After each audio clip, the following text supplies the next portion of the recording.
Hello everyone. आज हम लोग जो क्लास करने जा रहे हैं वो है क्लास 7 का चैप्टर नंबर 9। बुक जो है रत्ना सागर का बुक है आईसीएससी बोर्ड्स। चैप्टर का नाम है linear equation in one variables.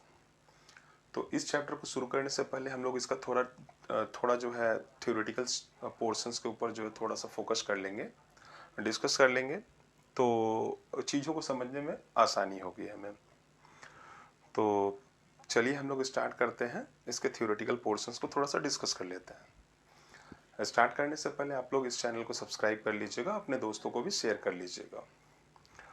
तो इसमें जो है linear equation in one variables, इसमें जो है 3 टर्म्स जो है बहुत ही वाइटल है समझना।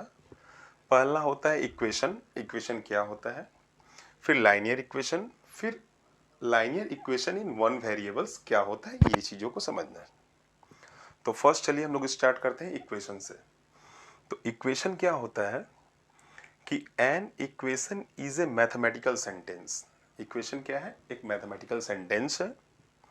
हैव इक्विवेलेंट एक्सप्रेशंस, उसमें क्या होता है, जो एक्सप्रेशंस होते हैं वो इक्विवेलेंट्स होते हैं on either side of equal science. इसका मतलब क्या है, इक्वल साइंस के दोनों तरफ, इक्वल साइंस के दोनों तरफ जो भी एक्सप्रेशंस रहते हैं वो इक्विवेलेंट होते हैं। तो उसी को क्या बोलते हैं, इक्वेशन बोलते हैं। जैसे एग्जांपल, सपोज हम जैसे देखिए एक एग्जांपल छोटा सा दे रहा है, यहाँ पर एग्जांपल भी हमने लिख दिया है 13 - 4 = 9। तो बीच में क्या है, इक्वल साइंस है। इसके इस तरफ लेफ्ट हैंड और इस तरफ राइट हैंड। तो इधर वाला जो एक्सप्रेशन है और राइट हैंड साइड का एक्सप्रेशन है, मतलब क्या, लेफ्ट हैंड साइड और राइट हैंड साइड का जो एक्सप्रेशन है वो क्या है, इक्वल है। तो ये क्या होगा, ये इक्वेशन होगा और ये मैथमेटिकल सेंटेंस है। फिर उसके बाद जो है दूसरा एग्जांपल हमने दिया है 5x = 15। इसका मतलब क्या है, इधर भी देखिए एक एक्सप्रेशन है, लेफ्ट हैंड साइड और इधर राइट हैंड साइड, ये दोनों भी क्या है, इक्वल है। मतलब x उसमें एक वेरिएबल है, उसका कोई वैल्यू निकलेगा जिसको हम लोग लेफ्ट हैंड साइड में सब्स्टिट्यूट कर देंगे, तो ये अब उसका जो है राइट हैंड साइड निकल जाएगा। तीसरा एक एग्जांपल हमने दिया है 3x + 2 = 14। इसका मतलब क्या है, इधर भी देखिए ये क्या है, 3x + 2 इक्वल साइंस के लेफ्ट हैंड साइड में है और 14 जो है इक्वल साइन के राइट साइड में है। तो ये क्या है आपका जो है, ये भी एक एक्सप्रेशन है, ये भी एक एक्सप्रेशन है, दोनों क्या है, इक्वल है। तो अब चलते हैं, उम्मीद करता हूं कि आप लोग को इक्वेशन जो समझ में आ गई होगी। अब दूसरा पॉइंट क्या है, लाइनियर इक्वेशन क्या है। लाइनियर इक्वेशन का मतलब होता है A linear equation is an equations in which, linear equation एक इक्वेशन है in which the highest power of variable is always 1। मतलब जो भी उसमें वेरिएबल दिया रहेगा उसका पावर हमेशा 1 ही होगा, उसको क्या बोलते हैं, लाइनियर इक्वेशन। इसका मतलब क्या है कि एक्सप्रेशन में, जो लाइनियर इक्वेशन है उसके एक्सप्रेशन में जो भी वेरिएबल्स होगा उसका एक्सपोनेंट जो है, मतलब पावर जो है, 1 से ज़्यादा नहीं होगा। जैसे एक मान लीजिए हमने जो फर्स्ट एग्जांपल में दिया था 3x + 2 = 14। इसमें x क्या है, वेरिएबल है, उसका एक्सपोनेंट क्या है, 1 है। तो ये क्या हुआ, लाइनियर इक्वेशन हुआ।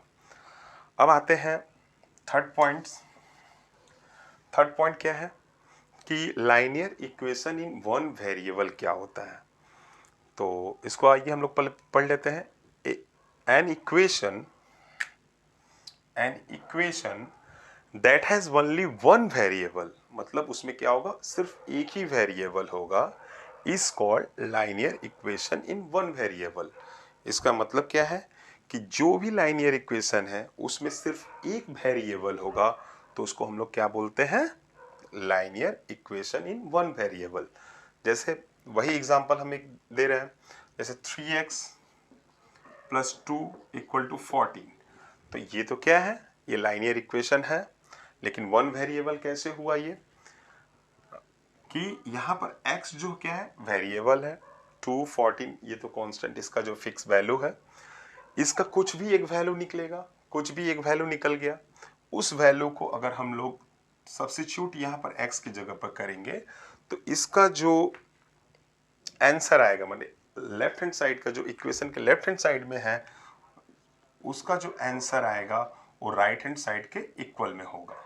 सपोज अगर मान लीजिए हम लोग यहाँ पर 4, अगर हम लोग x का वैल्यू 4 निकला, तो 4 को अगर हम लोग यहाँ पर x का वैल्यू अगर सपोज 4 निकला, इसको अगर हम लोग सब्स्टिट्यूट करते हैं x की जगह पर तो 3 इंटू 4 प्लस 2, तो लेफ्ट हैंड साइड कितना निकला हमारा 14 और राइट हैंड साइड कितना है 14।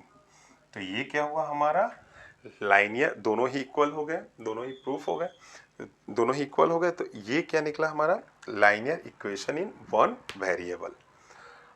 इस चैप्टर को करने से पहले सबसे ज़्यादा जो वाइटल चीज़ होता है कि आप लोग इक्वेशन कैसे बनाएंगे, मतलब फॉर्मिंग ऑफ इक्वेशन। आप लोग अभी नए नए हैं, अलजेब्रा पोर्शन जो आप लोग के लिए नए नए होगा, तो इसको अलजेब्रा को मतलब ये जो इक्वेशन बनाने का जो तरीका आप लोग को पता होना चाहिए।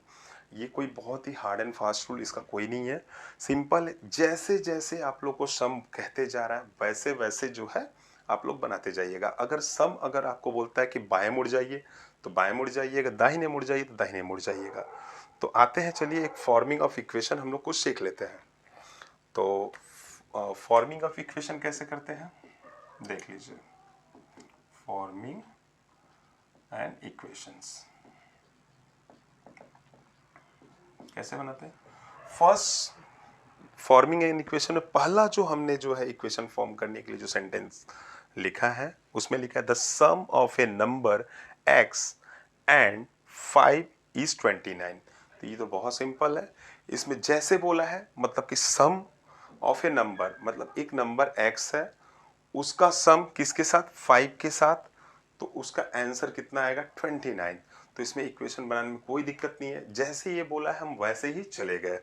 तो फर्स्ट जो है हमारा इक्वेशन कैसे होगा, वो क्या होगा कि x जो किसके साथ सम है 5 के साथ, तो आंसर कितना आएगा 29। ये हमारा इक्वेशन फॉर्म हो गया। अब आते हैं क्वेश्चन नंबर 2 में, जिसमें लिखा हुआ है कि 5 सब्सट्रैक्टेड फ्रॉम y, मतलब y से 5 को माइनस कर दो चाहे सब्सट्रैक्ट कर दो तो आंसर आएगा 11। तो ये भी बहुत सिंपल है, जैसे सम बोल रहा है वैसे ही हम लोग को चलना है। तो इसमें क्या है y में से क्या सब्सट्रैक्ट करने के लिए बोल रहा है कि 5 को सब्सट्रैक्ट करने के लिए बोल रहा है।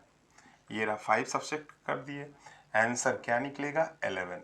तो ये भी हमारा क्या है हो गया linear equation in one variable हो गया। फिर थर्ड नंबर क्वेश्चंस में आते हैं।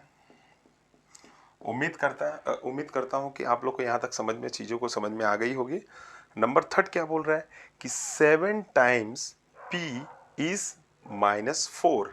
7 टाइम p इज -4, तो मतलब p का कितना टाइम्स 7 टाइम्स, मतलब p का 7 टाइम्स कितना होता है 7p होता है 7p। ये p का 7 टाइम्स मतलब 7 इंटू p इक्वल टू क्या होगा -4। ये भी क्या है हमारा एक इक्वेशन फॉर्म हो गया। अब आते हैं नंबर 4th क्वेश्चन। नंबर 4 में क्या है 7 टाइम्स n का 7 टाइम्स एडेड टू 10। जब 10 में ऐड करेंगे तो जो रिजल्ट गिव्स 101 आएगा, मतलब 101 आएगा। मतलब n में 7 टाइम्स जो है n के 7 टाइम्स में हम लोग को क्या ऐड करने के लिए बोल रहा है, ऐड करने के लिए बोला 10, तो इक्वल टू क्या आएगा 101 आएगा।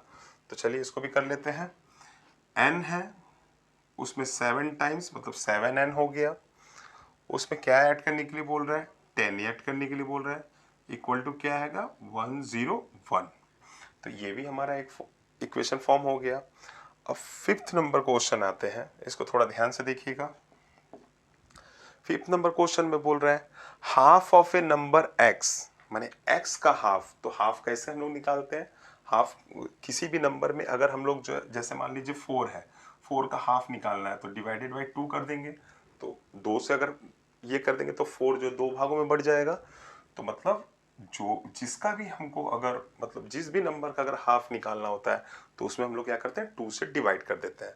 तो चलिए एक पॉइंट तो हमें मिल गया कि half of a number x बोला है तो x का हाफ करना है, मतलब x को डिवाइड कर देंगे 2 से। Is 27 less than twice the number. अब बोल रहा है कि नंबर का ट्वाइस, लास्ट में क्या बोला है, नंबर का ट्वाइस। तो नंबर का ट्वाइस क्या होता है, जो नंबर क्या है x है उसका ट्वाइस 2 है, उसके साथ 2 को मल्टीप्लाई कर देंगे तो ट्वाइस निकल जाएगा। तो मतलब आगे क्या, 2x। तो मतलब बोल रहा है कि half of a number x अपने ट्वाइस से मतलब अपने 2 गुने से 27 कम है। तो ये जैसे बोल रहा है वैसे ही हम लोग कर रहे हैं, वैसे ही जाएंगे। तो मतलब क्या होगा कि नंबर का ट्वाइस, नंबर का ट्वाइस, उसमें से क्या माइनस करेंगे, उसमें से उसका हाफ को माइनस कर दिए, इक्वल टू क्या हो जाएगा, 27। मतलब नंबर के ट्वाइस से नंबर के हाफ को माइनस करेंगे तो निकलेगा 27। तो उम्मीद करता हूँ कि आप लोग को जहाँ यहाँ तक जो हमने पढ़ाया ये चीज़ समझ में आया है।